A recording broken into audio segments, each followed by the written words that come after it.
In this lecture, we are going to discuss first total quality management, shortly TQM.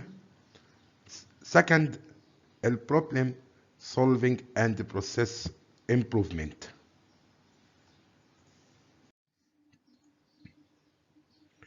Total quality management, shortly TQM.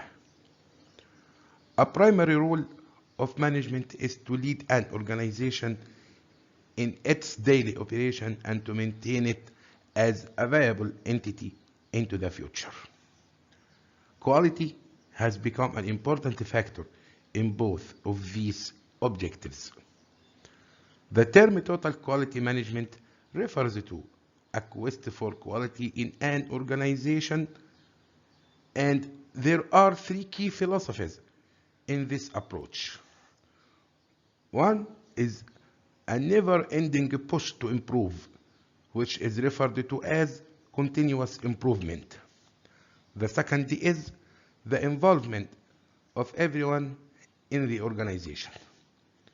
And the third is a goal of customer satisfaction, which means meeting or exceeding the customer expectations.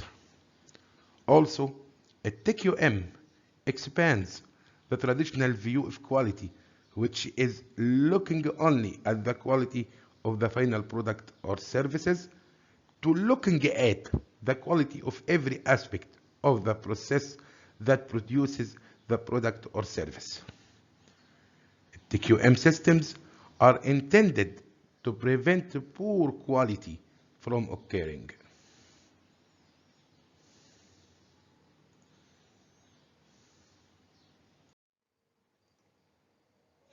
We can describe the TQM approach as follows. First, find out what customers want. This might involve the use of surveys, focus groups, interviews, or some other technique that integrate the customer's voice in the decision-making process. Be sure to include the internal customer as well as the external customer. Second, design a product or service that will meet or exceed what customers want. Make it easy to use and easy to produce.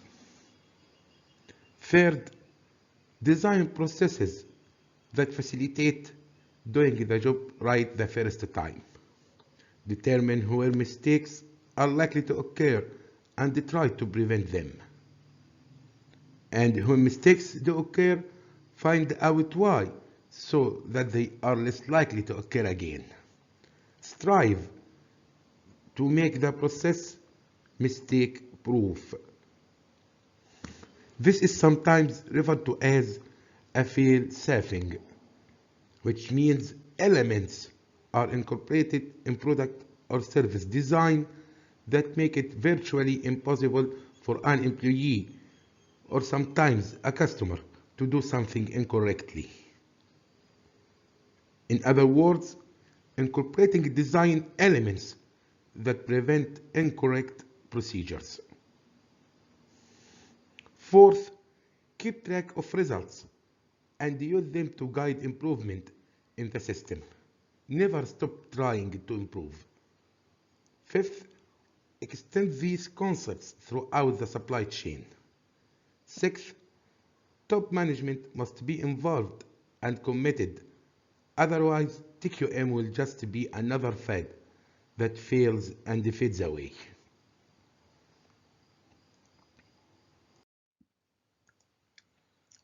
The preceding description provides a good idea of what TQM is all about, but it doesn't tell the whole story. A number of other elements of TQM are important, which are: first, continuous improvement, which can be defined as the philosophy that seeks to improve all factors related to the process of converting inputs into outputs on an ongoing basis. Also, it covers equipment and methods and materials and people. Second, competitive benchmarking. This involves identifying other organizations that are the best at something and studying how they do it to learn how to improve your operation. The company need not be in the same line of business. For example, Xerox Corporation used the mail order company LL Bean to benchmark order filling. Third, employee empowerment. Giving workers the responsibility for improvements and the authority to make changes to accomplish them provides strong motivation for employees. This puts decision making into the hands of those who are closest to the job and have considerable insight into problems and solutions. Fourth, a team approach. The use of teams for problem solving and to achieve consensus takes advantage of group synergy, gets people involved, and promotes a spirit of cooperation and shared values among employees. Decisions based on facts rather than opinions. This is the fifth element, which entails management gathers and analyzes data as a basis for decision making. Sixth, knowledge of tools. Employees and managers are trained in the use of quality tools. Seventh, supplier quality. Suppliers must be included in quality assurance and quality improvement efforts so that their processes are capable of delivering quality parts and materials in a timely manner. Eighth, champion. A TQM champion's job is to promote the value and importance of TQM principles throughout the company. Ninth, quality at the source. Quality at the source refers to the philosophy of making each worker responsible for the quality of his or her work.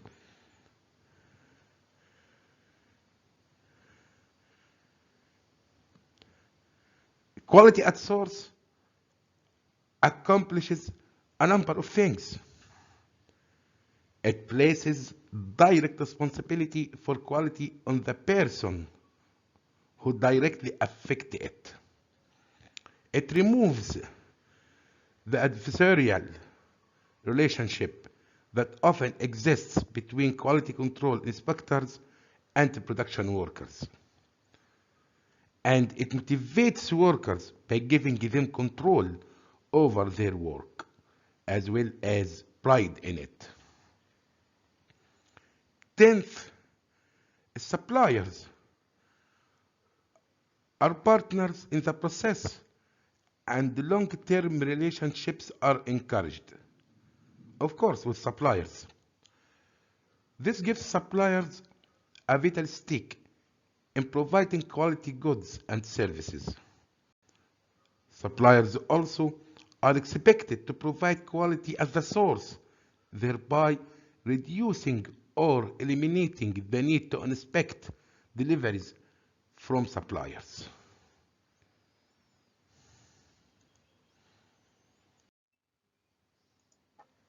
Obstacles to implementing TQM. Companies have had varying success in implementing TQM. Some have been quite successful, but others have struggled. Part of the difficulty may be with the process by which it is implemented rather than with the principles of TQM. Among the factors cited in the literature are the following.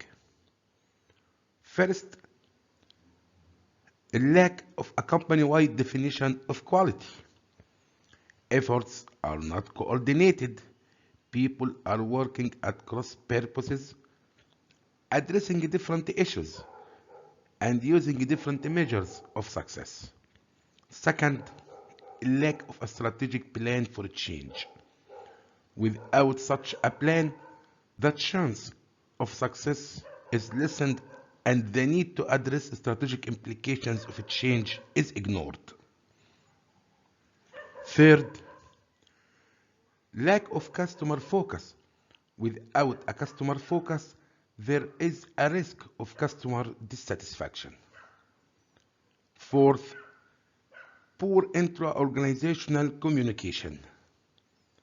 Fifth, lack of employee empowerment. Not empowering employees gives the impression of not trusting employees to fix problems. Sixth, view of quality as a quick fix. Quality needs to be a long-term and continuing effort. Seventh, emphasis on short-term financial results. Eighth, inordinate presence of internal politics and turf issues. This can sap the energy of an organization and derail the best of ideas. Ninth, lack of strong motivation. Managers need to make sure employees are motivated. 10th, lack of time to devote to quality initiatives. Don't add more work without adding additional resources. Finally, lack of leadership. Managers need to be leaders. This list of potential problems can serve as a guideline for organizations contemplating implementing TQM or as a checklist for those having trouble implementing it.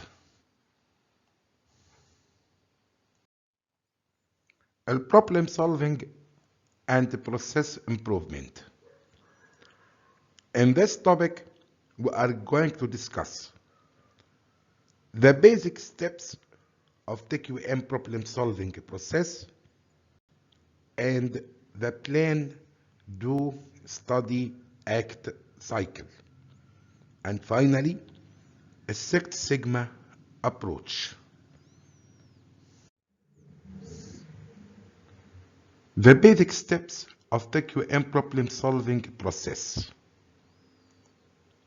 Problem solving is one of the basic procedures of TQM. In order to be successful, problem solving efforts should follow a standard approach. Also, an important aspect of problem solving in the TQM approach is eliminating the cause so that the problem doesn't recur. This is why users of the TQM approach often like to think of problems as opportunities for improvement. Now, we are going to describe the basic steps in the TQM problem solving process. Step 1. Define the problem and establish an improvement goal. Give problem definition careful consideration and don't rush through this step because this will serve as the focal point of problem solving efforts. Step 2. Develop performance measures and collect data. The solution must be based on facts. Possible tools include check sheet, scatter diagram, histogram, rank chart, and control chart. Step 3. Analyze the problem. Possible tools include Pareto charts, cause and effect diagram. Step 4. Generate potential solutions. In this step, methods include brainstorming, interviewing and surveying. Step 5, choose a solution. Identify the criteria for choosing a solution. And in this step, you should refer to the goal established in step 1. Then, apply criteria to potential solutions and select the best one. Step 6, implement the solution, and you should keep everyone informed. Step 7, monitor the solution to see if it accomplishes the goal. If not, modify the solution or return to step 1. Possible tools include control chart and run chart.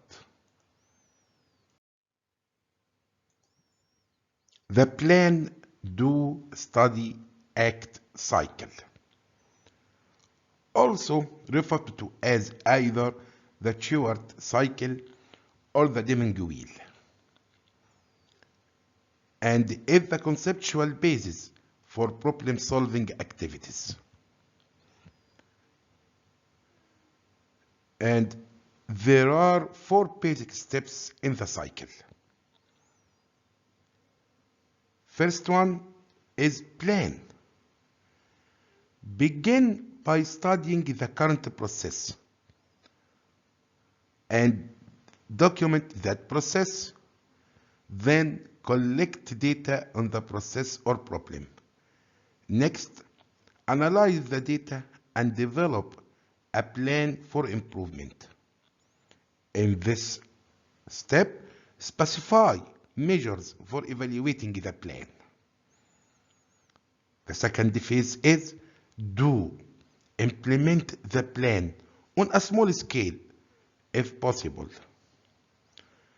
Document any changes made during this phase and collect data systematically for evaluation.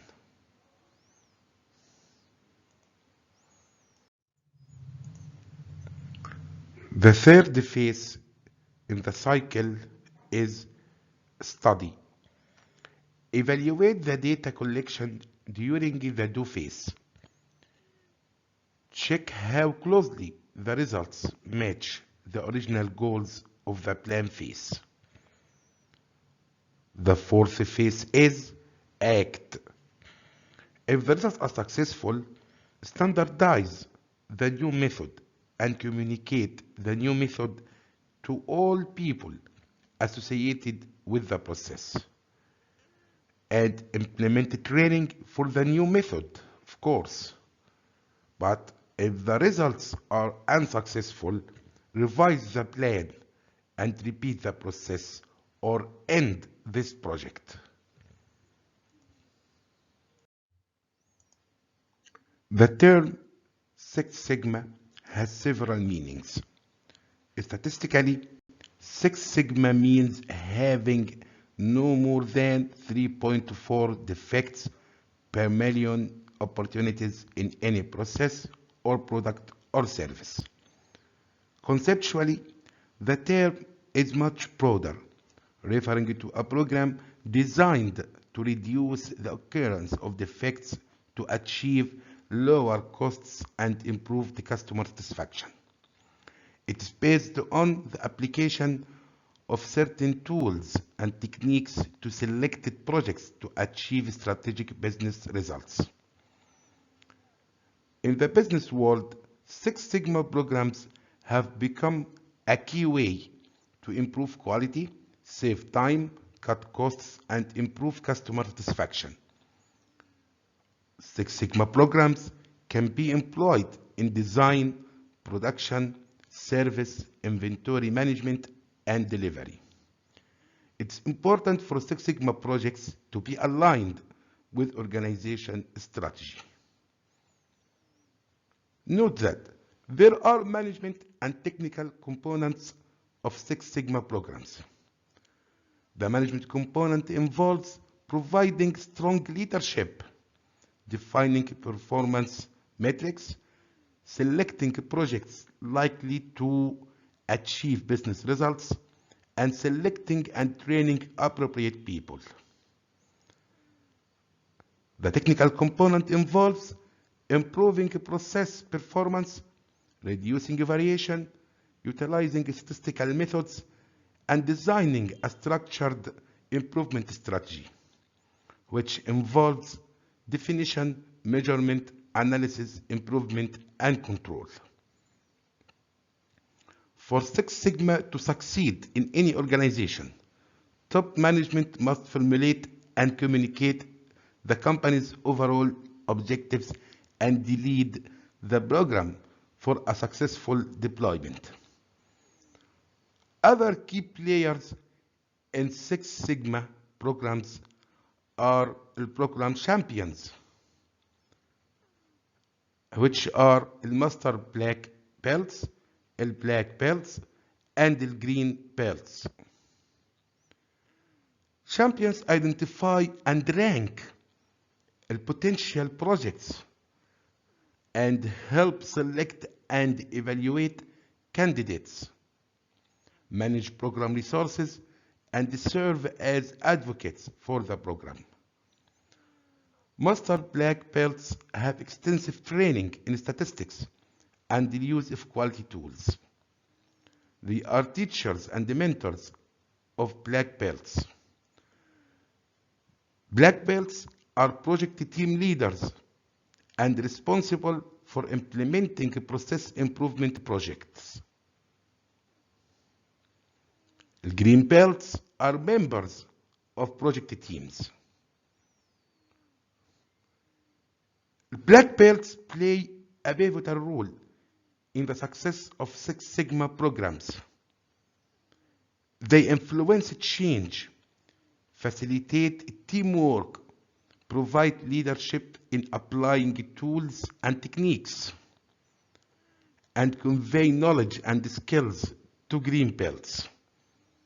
Black belts candidates generally have a proven strength in either a technical discipline, such as engineering, or a business discipline.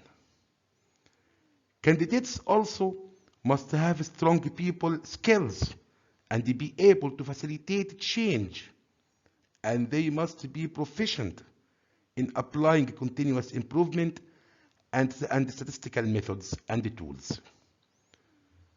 A black belt must understand the technical aspects of process improvement as well as the expected business results.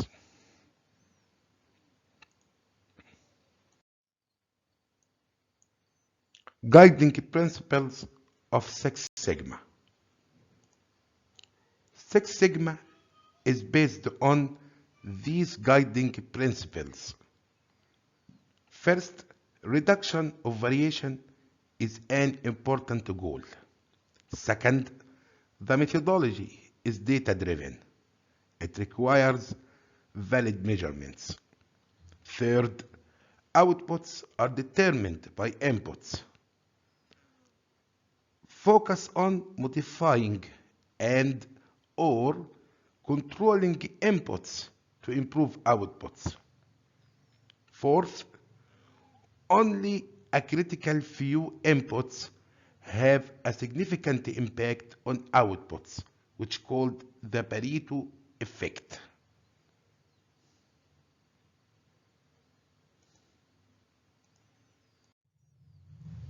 Problem-solving process of Six Sigma. Define, measure, analyze, improve, control is a formalized problem-solving process of Six Sigma. It's composed of 5 steps that can be applied to any process to improve its effectiveness. The steps are: first, define, set the context and objectives for improvement. Second, measure, determine the baseline performance and capability of the process. Third, analyze, Use data and the tools to understand the cause and effect relationships of the process. Fourth, improve. Develop the modifications that lead to a validated improvement in the process. Fifth, control. Establish plans and procedures to ensure that improvements are sustained.